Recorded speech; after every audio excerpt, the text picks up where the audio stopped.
অভ্যাস যদি তোমার অপছন্দনীয় হয়, তাহলে অন্য কোনো অভ্যাস তো আছে যেটা তোমার পছন্দনীয়।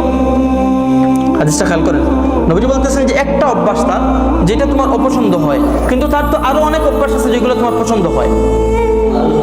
হয়তো আপনার স্ত্রী বেশি কথা বলে, হয়তো আপনার স্ত্রী একটু মানে সামান্য কিছুতেই রেগে যায়, এটা আপনার কাছে মনে হচ্ছে যে আপনার স্ত্রীর এটা দোষ, এটা একটা বদ অভ্যাস।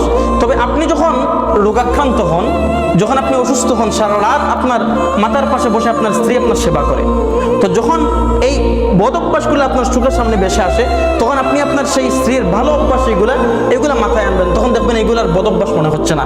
নবীজি আপনাকে টিপস দিতেছেন যে একজন ভালো স্বামী হিসাবে তোমার উচিত হবে তোমার স্ত্রীর সকল বিষয়কে মাথায় না নেওয়া। তোমার স্ত্রীর সকল বদভ্যাসকে যদি তুমি মাথায় নাও, তাহলে তুমি সংসার করতে পারবে না। একজন উত্তম স্বামী, একজন ভালো স্বামীর আচরণ হচ্ছে যে তার স্ত্রীর সকল ভুলকে ভুল হিসাবে ধরবে না।